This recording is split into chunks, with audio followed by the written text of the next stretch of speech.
ఎలా ఉన్నాడో కుర్రోడు. మతాబులాగా వెలుగుతుండే మొహం చీదేసిన చిచ్చుబుడ్డిలాగా పీక్కుపోయింది. కష్టాలు కలకాలం ఉండవు రాబాయ్. హార్ట్ అటాక్ కాదు, వైఫ్ అటాక్. అంచేత దీన్ని ఇలా వదిలేస్తే జన్మభూమి కాలనీ అనరు, కర్మభూమి కాలనీ అంటారు. ఇది మన ఒక్క సంక్రాంతికేనా? మన కాలనీలో ఉన్న మగాళ్ళందరికీ అవమానమే. ఆడవాళ్ళకి కూడా బయటికి వెళ్తే అసహ్యంగా చూస్తున్నారు. ఇలాంటి వాళ్ళని కాళ్ళు ఎరగొట్టి కాలనీ అవతలకి నెట్టేయాలి. ఇంకో ప్రాబ్లం ఉంది. ఈ సతీక్రాంతినే గాని ఇన్స్పిరేషన్ గా తీసుకొని మన పిల్లలు కూడా అమ్మో లేచిపోతారంటారా? నాకా భయం లేదు. మా ఆవిడ మహాపతివ్రత.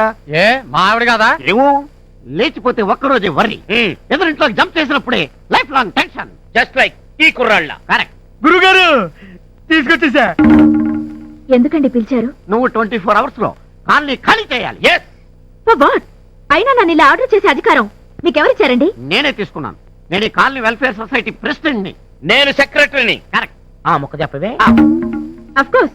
అయినా నేనేం తప్పు చేయలేదే. మీరు వెనకేసుకొచ్చిన శంకర్ కి డైవోర్స్ ఇచ్చాను. నా వెనకొస్తున్న అభినయ్ని రిజిస్టర్ మ్యారేజ్ చేసుకున్నాను. My both actions are legally correct. మనకు లీగల్ గా ఏం తెలియదని దీనికి తెలిసిపోయింది. నిజమే. అది ప్రాబ్లం. కంప్లైంట్ ఇచ్చిందా ఇబ్బంది పెట్టిన వాళ్ళందరినీ ఎర్రగ తీయాల్సి వస్తుంది. సార్ సార్ మీరు కూడా ఇలా రివర్స్ ఉండడం బాగోలేదండి. ఆయన రివర్స్ అవ్వకపోతే ప్రైవేట్ కంప్లైంట్ ఫైల్ చేస్తా ఆ. డైరెక్ట్ గా కోర్టులో. అది నాకు ప్రాబ్లం. కాపురాలు చేస్తే చదువు ఎబిసారవా? ఎంత అపచారం. అయినా ఆడదానికి అంత బరి తెగింపా. పవిత్రంగా లేనోళ్లే పత్తిట్టు కబుర్లు చెప్తారు. అదేం చోద్యమో. ఎవరు పతివ్రత, ఎవరిది పవిత్రత? 5గురి భర్తలతో పాటు 6వ వాడిగా కర్ణుని కూడా కోరుకున్న ద్రౌపది మీకు పతివ్రత? అవును, ముమ్మాటికి. మిసెస్ మోహన్ గారు, వేసల్ని భర్తకు సప్లై చేసిందనే కదూ సతీ సుమతిని పతివ్రత అన్నారు? అవును. మరి మీ ఆయన ఆఫీస్ టైపిస్ట్ తో సినిమాకి వెళ్ళాడని మీరెందుకు కలిగి పుట్టింటికి వెళ్ళిపోయారు? అంటే మీరు పతివ్రత కదా? సౌజన్య గారు, భర్త చితిలో పడి చనిపోయినందుకే కదూ మాద్రిని మహాపతివ్రత అన్నారు? అవును. కానీ మీ ఆయన పోయినప్పుడు మీరు పోలేదు సరికదా? రంగు చీరల్లోనే రఫ్ఫాడిస్తున్న మీరు పతివ్రత ఎలా అవుతారు? ఇలా మీరే పతివ్రతలు కానప్పుడు నన్ను వేలు పెట్టి చూపే హక్కు మీకెక్కడదండి? మంచి పతి దొరకాలని వ్రతం చేసుకునే ప్రతి ఆడపిల్ల పతివ్రతే. ఆ పతి తన పరపతి కాపాడకుండా ప్రవర్తించున్నాడు. తిరగబడే ప్రతి సతి పతివ్రతే.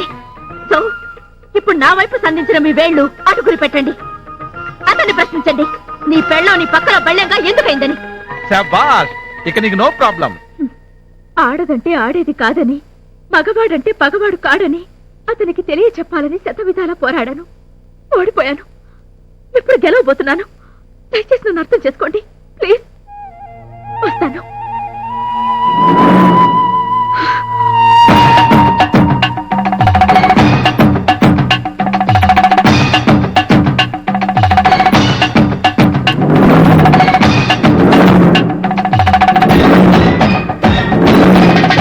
ఎలాగైతేనే నువ్వు నా దారిలోకి వచ్చేసావు. కంగ్రాట్స్. అంటే నేను ఎలాగైతే నా మొగుడిని వదిలించుకుని భానుప్రసాద్ దగ్గర హ్యాపీగా ఉన్నానో అలాగే నువ్వు కూడా. షటప్. నీకు నాకు చాలా తేడా ఉంది. ఏం లేదు, we are just sailing in the same boat. That's all. Shut up. ఎంత పొరపడుతున్నావే. కేవలం భర్తని కాదనుకోవడంలో మాత్రమే మనకి పోలిక. ప్రతి భార్య భర్త నుండి కోరుకునేది చిడికెడు ఆప్యాయత, పిడికెడు అనురాగం. అవే నే ఆడదానికి సిసలైన సంపదలు. ఆ సౌభాగ్యవంతులే నిజమైన భాగ్యవంతులు. ఈ విషయంలో నేనెంత పేదదాన్నో నువ్వంత భాగ్యవతివి రేఖ. విచిత్రం ఏమిటంటే నేను దరిద్రాన్ని వదులుకుని భాగ్యాన్ని వెతుక్కుంటే నువ్వు భాగ్యాన్ని వదులుకుని దరిద్రం వెంటపడ్డా. మరి మనం ఒకే పడవలో ప్రయాణం చేస్తున్నామంటావా? అబ్బా, అర్థం చేసుకోవేంటే. ఇప్పుడు నా జీవితం అందాల హరివిల్లు. అవును, ఉన్నంతసేపు అది అందంగానే ఉంటుంది. కానీ ఎంతసేపు ఉంటుంది అది ఆలోచించు. ఛా, నీ దగ్గరికి రావడం నా అది బుద్ధి తక్కువ. వస్తా.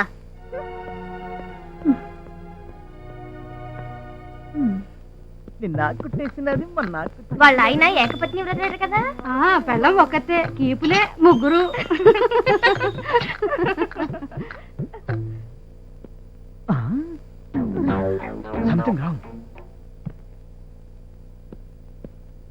హలో శంకర్ గారు, ఏంటిలా దయచేశారు? నేనేలా మీగలను? పరాయిదాన్ని. Sorry, I can't touch you. జోకులేస్తున్నావా? అసలు సిగ్గుసారి ఉందంటే నీకు?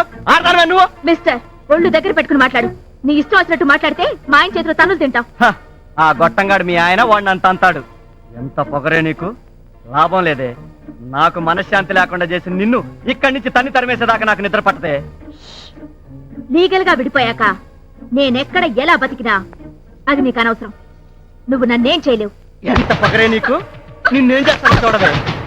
నిన్ను ఏమన్నావే, నిన్నదాకా నంటే ఇవాళ చూడవే, నేను నిన్ను టచ్ చేస్తున్నాను. ఏం చేస్తావు చేసుకో, పిలుచుకో, ఎవడు పిలుస్తావు. అయ్య బాబాయ్, సార్ రండి రండి, తీయండి, ఎంజాయ్.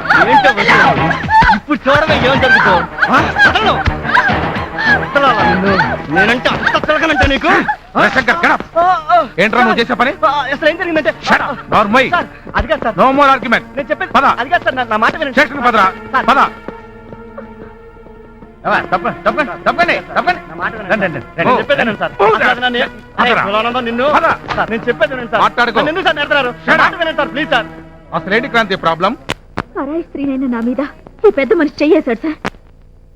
అచ్చా, అంటే అటెంప్ట్ టు రేప్ అన్నమాట. శిక్ష కనీసం 7 ఏళ్ళన్న పడుతుంది అనుకుంటా. అంతే ఇదిగో రాయుడు గారు, ఇది నిన్న దగ్గర పెళ్ళాం. నన్ను ముట్టుకొని నన్ను పట్టుకొని నా చుట్టూ కుక్కలా తిరిగింది. అది నిన్న. ఇది నేడు. అందుకే రేపు. నేలన పోయే దరిద్రాన్ని ఎత్తుకు రాసుకోవడం అంటే ఇదే. నేనున్నాను కదా సలహా ఇవ్వడానికి, నన్ను అడగొచ్చు కదా. కంప్లైంట్ రాసి ఇచ్చే అమ్మాయి ఎఫ్ఐఆర్ రాసి కేసు బుక్ చేస్తారు. శంకరం గారు, కంగ్రాచులేషన్స్. మళ్ళీ 7 ఏళ్ళ తర్వాత కలుసుకుందాం. సార్, జీబెక్కించండి. కానిస్టేబుల్స్ జీప్ ఎక్కించండి. ఆగండి, అతను వదిలేయండి. ఏంటి మళ్ళీ సెంటిమెంట్? కాదు, పనిష్మెంట్. ఇతను చేసిన దానికి మీరేసే 7 ఏళ్ల శిక్ష చాలదు. అందుకే నేను లైఫ్ వేస్తున్నాను. జీవితాంతం కుమిలి ఏడ్చే యావజ్జీవ సామాజిక ప్రతీకార శిక్ష వేస్తున్నాను. క్రాంతి కంప్లైంట్ ఇవ్వలేదు కాబట్టి బతికిపోయావు, లేకపోతే ఎర్రక తీసేవాడిని. పర useless fellow.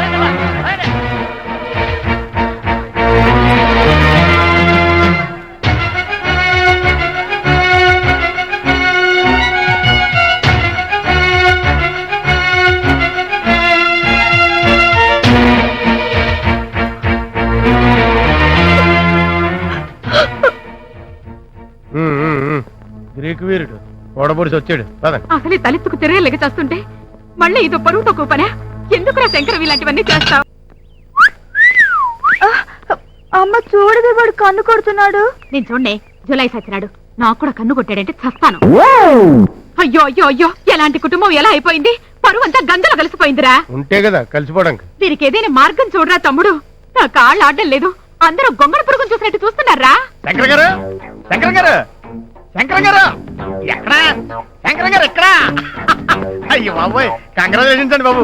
Congratulations sir, congratulations అమ్మా, కంగ్రాచులేషన్స్ అమ్మా, కంగ్రాచులేషన్స్ అమ్మా, కంగ్రాచులేషన్స్. చెప్పించాలు నిన్న అసలు ఎవరే అదేంటండి బాబు అలా కోపడతారు? All centres full discussions, newspaper లో వాల్ పోస్టర్లు, పబ్లిసిటీ అదిరిపోతుందండి బాబు. ఆఫీసు ఆపుకోలేక వచ్చేసానండి బాబు, వచ్చేసాను. Hello, really? అయ్యి బాబు, ఎంత ఆనందమైన వారు చెప్పావు. నువ్వు పెట్టి నేను తర్వాత చేస్తాను. ఫ్లాష్ న్యూస్, మీ పోస్టర్ మీద ఇప్పుడే పడిందట. పేడబుద్ద. అదిగో చూసారా, నా ఒక్క మాటకే మీరు అంత రియాక్ట్ అయిపోతే మీరు ఈదిలోకి వెళ్ళారనుకోండి, మీ బతుకు ఎరగడ్డే. అంటే పిచ్చేసి పెట్టలేదా? అయ్యి బాబు, అన్ని భలే అర్థం చేసుకుంటారండి మీరు. వెళ్ళిపోయాం. అందుకే మా చిన్నప్పటి నుంచి నేను అమెరికా వెళ్తా అంది. అక్కడైతే ఎవడ పిల్లలు ఎవరితో లేచిపోయినా ఎవడ పట్టించుకోడు. ఓ, నువ్వు ఆ రూట్ లో వచ్చావా? లేకపోతే నన్ను వదిలేసిన ఆడితే అంత హ్యాపీగా ఉంటే మనమైనా చెవులు పువ్వు పెట్టుకుంది.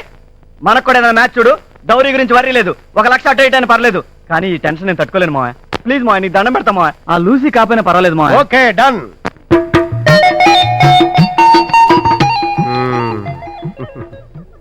ఇలా కూర్చోమ్మా. ఎలా బాగుందా? మావయ్య కుంటిదో. పిల్ల లెగ్స్ మాటకేం కానీ ఫేస్ చూస్తే లక్ష్మిరా. ఫేస్ కాదు, పర్స్ చూస్తే. ఏ నీకు నచ్చలేదా? దీనికన్నా క్రాంతి బెటరేమోనే. ఛే, నోర్మై. దాని కూడా ఎందుకు ఇక్కడ? నన్ను ప్రశ్న ఏమంటారా మిస్టర్ శంకర్? వేసుకో, ఒకటి కాదు 100 వేసుకో. ఏ ఆర్దాన్ని ముట్టుకొని మగాన్ని మాత్రమే చేసుకోవాలని ఏ ఆర్దైనా కోరుకుంటుంది. మరి సంవత్సరం పాటు ఆ క్రాంతితో అస్సలు తాకలేదు. 100% అన్టచబిలిటీ. కావాలంటే మా మాయన అడుగు. నాకు పెట్టరా బాబు. థ్యాంక్స్. కన్ఫర్మ్ అయిపోయింది డాడీ. ఏంటది? మాకొచ్చిన ఇన్ఫర్మేషన్, అంత అందమైన అమ్మాయితో 1 ఇయర్ కాపురం చేసి కూడా ఒక్కసారి టచ్ చేయలేదంటే డౌట్ లేదు, నువ్వు మగాడివి కాదు. Sorry, no match fixing. లంగాలు, లుంగీలు, రంగురంగుల చీరలు. అమ్మగారు, క్రాంతమ్మ గారు, మంచి మంచి పట్టు చీరలు అట్టుకొచ్చాను అమ్మగారు. రండమ్మ గారు త్వరగా. వస్తున్నా. ఇదేంటిది? వాయిస్ కనపడుతుంది, అమ్మాయి గారు కనపడతలేదు. ఓయ్, ఇక్కడున్నా. ఇదేటమ్మగారు ఇల్లు మారిపోయారా? కాదు మొగుడు మారిపోయాడు